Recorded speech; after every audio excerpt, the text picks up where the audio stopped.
Hi everybody, welcome to the Southend Guy Paranormal Channel. It's me, Adam, back with you for the Monday vlog.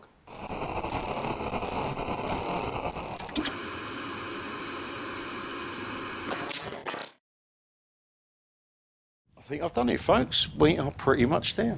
Everything's back, working. I can't say fair enough, not completely out of the woods. Still one or two things that need sorting, but I'm happy. So I'm just going to go through the fleet and then tell you what's occurring with my channel moving forward, shall we say. Okay, so first up is the Saab 9-3.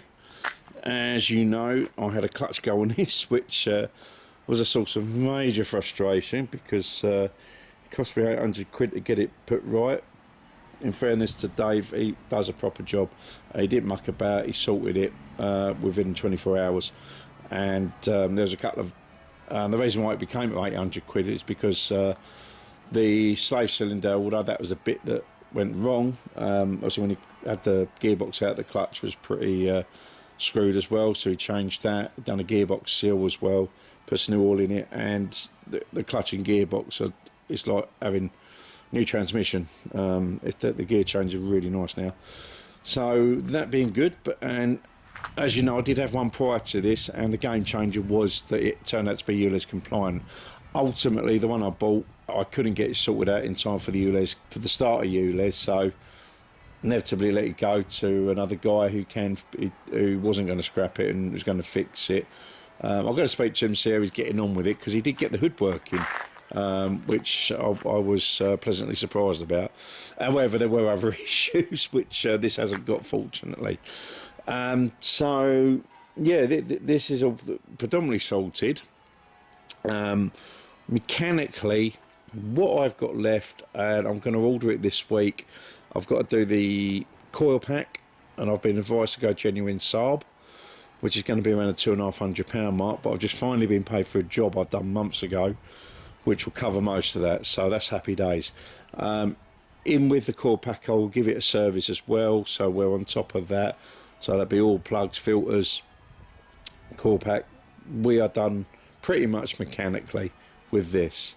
So then after that will be a case of doing the cosmetics, which I think I haven't really gone over it too much, but obviously the most noticeable thing is the coating gone there, where someone caught the bumper there, and then we go down the side.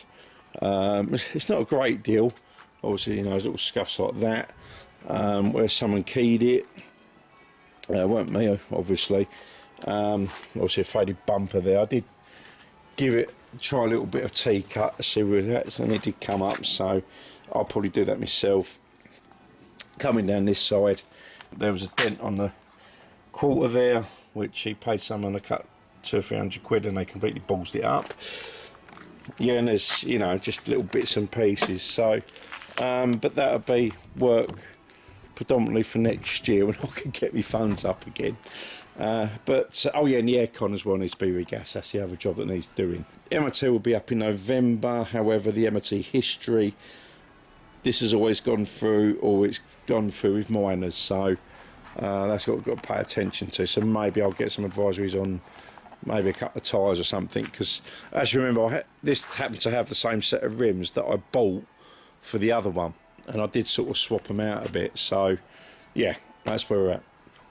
Moving on to the 9.5. Now, my burn rate for cars since I started driving 30 odd years ago was quite nuts. When I totted it up, I've gone through around 40 motors. I've had more than one car at the same time, be clear on that, and as you can see, I've got two now. But I've never really held on to a car for any length of time, and this one I have. And it's not perfect. As I say, I'll go on to the issues that do need sorting out with this, but it's just so right for what I need. And when the ULEZ thing came in, it was a gut punch, because this does everything I need, from carrying my DJ gear. The roof rack on this is decent. I say that the load capacity is good. It's not as good as maybe a Volvo V70. But the Volvo V70 has a square back, whereas this is rounded off a bit, so you lose the load in there. And it also has a tow bar. The engine is nice and torquey. It's, you know, just right for towing. Yeah, but as I say, mechanically, what I have got on this is there is a knocking coming from the near side front, which has got progressively worse over the last 12 months, I would say. I think that was in conjunction with, I think what set that off is my transmission needs attention, but it's been like that since I've had it. So maybe next year I will now concentrate on getting the transmission sorted. Basically, it's pretty good when it's sort of cold, but as it goes through frequent changes and gets hotter, it becomes clunky, and it's that clunking, I think, that's caused the knocking issue. So that will be the most pressing job to do. Probably January, when my work's down, because at the moment this is now effectively on night duties.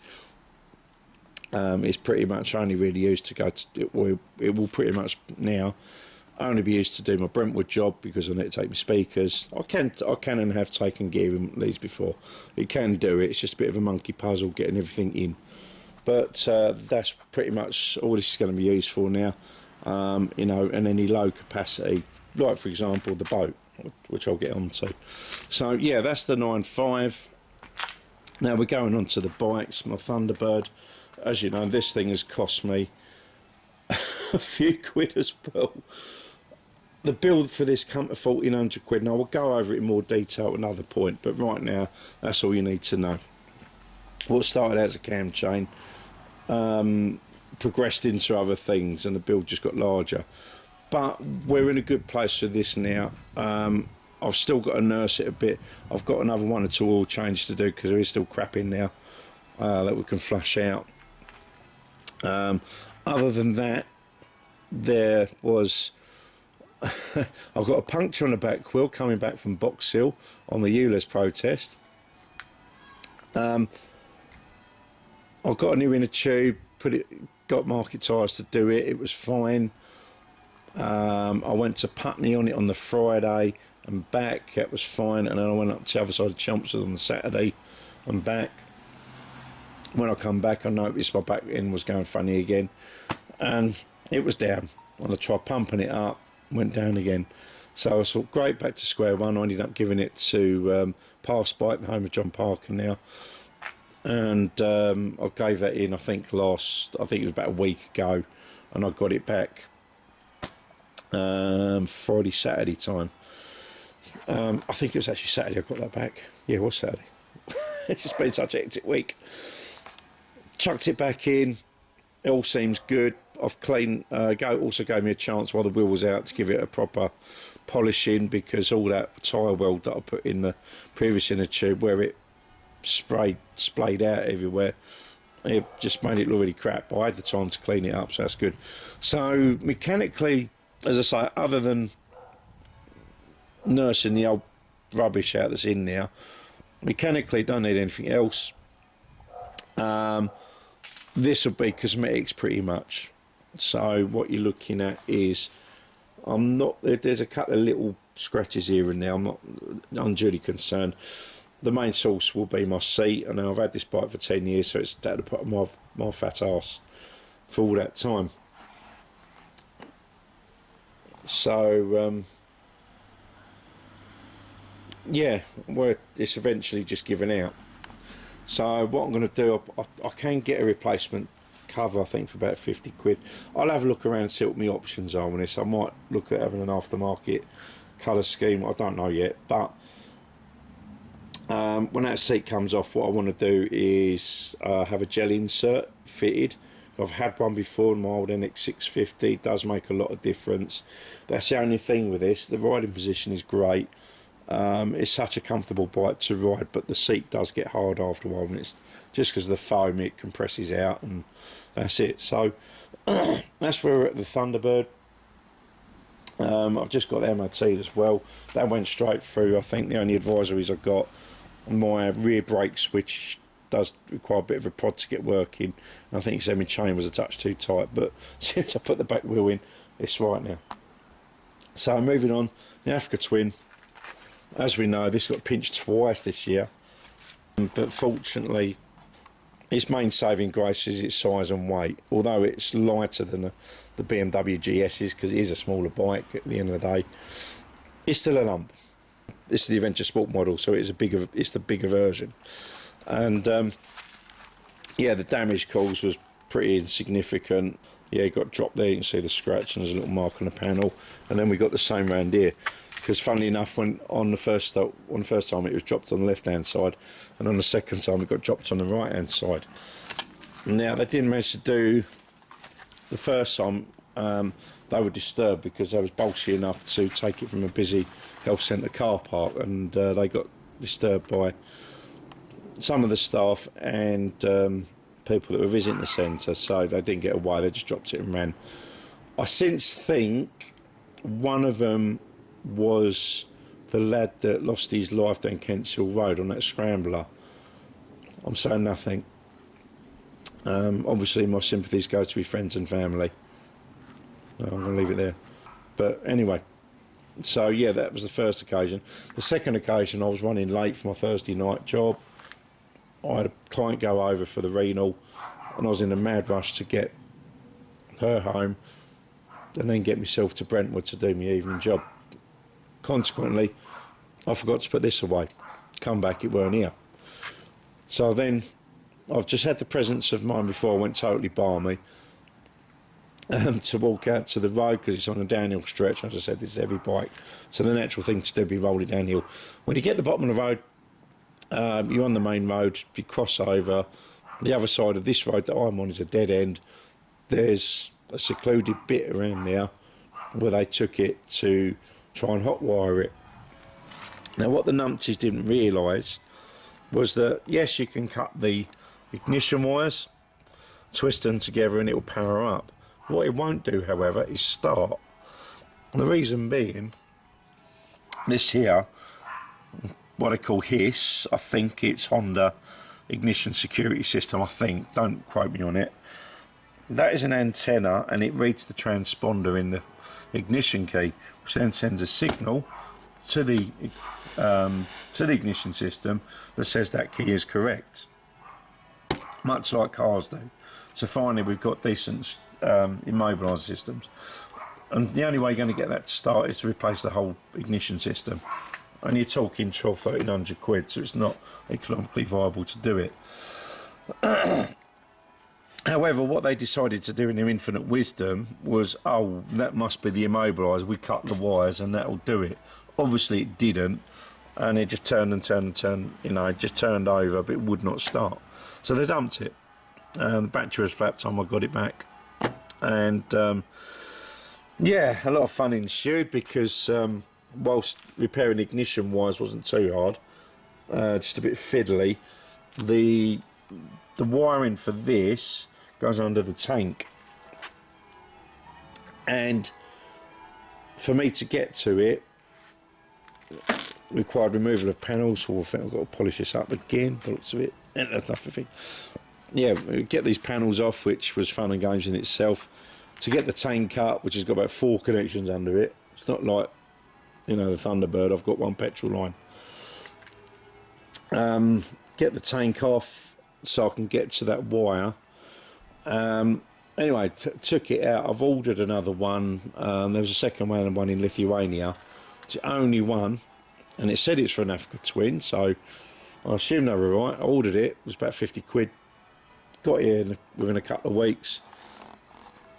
I went to fit it, and it turned out to have the wrong plug. Now, whilst the HISS unit itself is generic, the plug isn't. If you want an Africa Twin antenna, you have to buy that one. If you want the one for the VFR, you buy the VFR, and it's down to the different plugs. That's all it is. So I was a bit frustrated. So I thought, well, what I'd do then, as I've got the whole wiring thing out, I'll sit down, solder it up, and heat shrink it, and you know, do it that way. And by my own standards, I've done a very good job of it. The other thing I've got to do, I've got some plastic conduit to put over the wires, which I will get round to. Put it back in, hey presto, it all worked. So, I mean, yeah, it was a massive frustration. but to repair it cost me 50 odd pound. So it's, in the grand scheme of things, I'd rather the bike back and 50 quid than lose the thing altogether. The one positive thing I got out of it was that the phone holder that I fitted it's actually got a wireless, actually has wireless charging.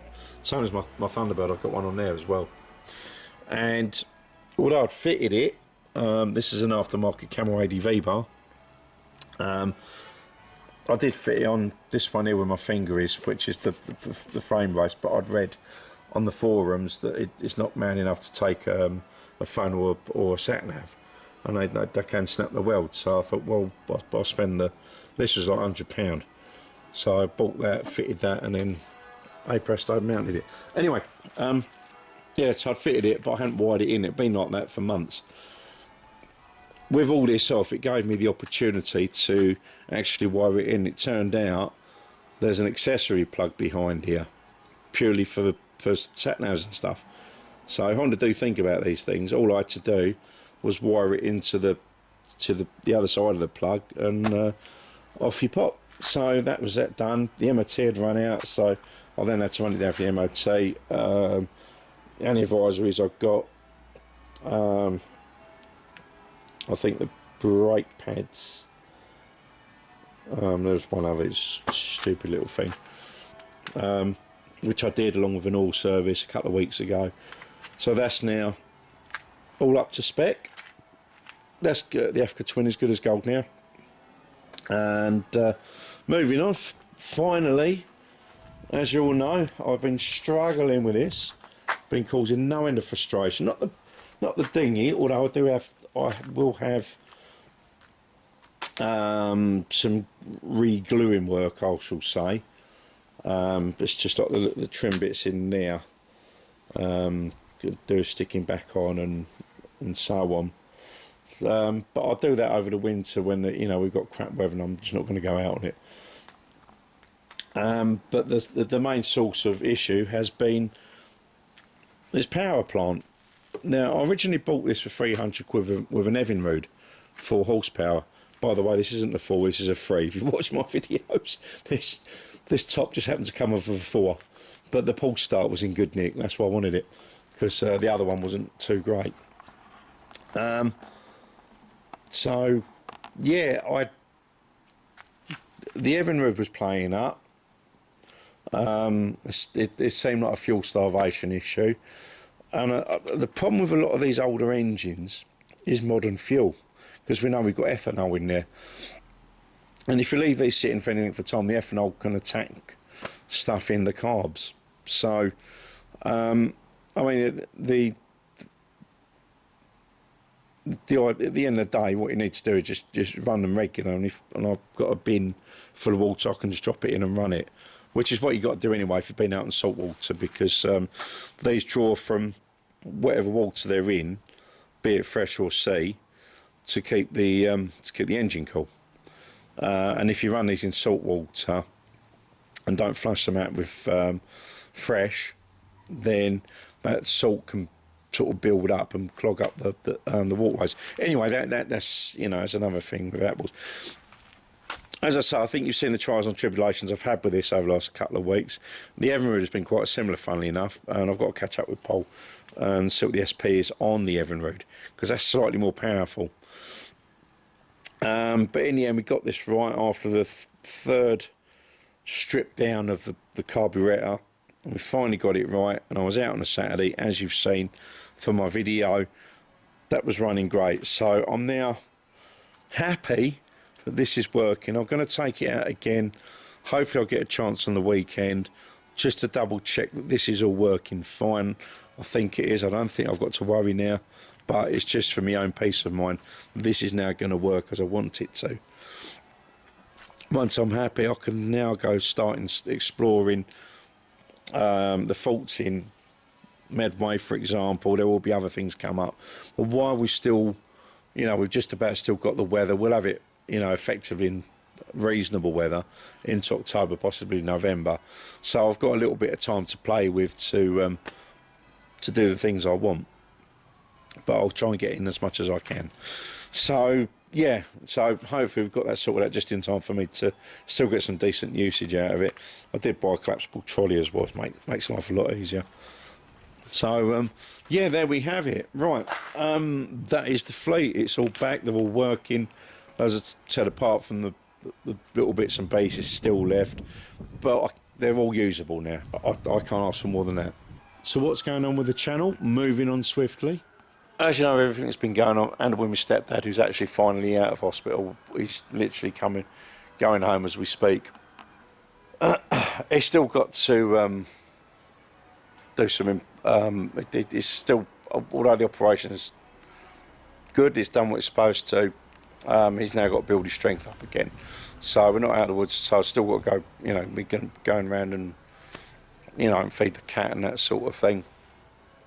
But yeah, we're on the sort of downhill stretch with that as well, so that's good. So now hopefully I can concentrate on the channel a bit more. As you folks may have seen and realised, I've trying to get the content up, or just getting the time to go out and record has been really hard, and I've really wanted to concentrate on the murders and the Rettendon scene, and hopefully be able to do that. And me and Paul were sitting down last night and having a bit of a chat about it taking forward. We're going to look at doing the what's the thing, random naughting as well, and see how we get on with that. Yeah, so we've got all sorts of ideas. What we're going to do, we're going to try and sit down again one night, all of us, Paul, Rudy, Gloria, hopefully Stella as well, and Ricky and Tracy, hopefully maybe even Paige and Adam as well, have a bit of a brainstorm and see how we can sort of collectively go forward. As I say, I want to get back on with the Rettendon stuff. There's still some unfinished business there. I want to do the timelines and go back for one final paranormal investigation, which will, now I've had the benefit of time and experience and gotten to know people, I know who the genuine mediums are that I would take down now this time, and so we should get some good results, fingers crossed. But we'll talk more of that near the time. This week, content wise, carrying on with the King's Hall Theatre, it's going to be a great piece, another great example of using the Estes method, where we had a sailor come through who was had very sailory language. How would you put that? It was a bit rough around the edges, I suppose you could say. So yeah, that's where we're at. I've waffled on more than long enough. I'm going to leave you there, folks. Thank you for putting up with me and sticking with me in what has been a very tumultuous year. I think we're on the downhill stretch finally. Love and light. God bless you all. Take care. Bye bye.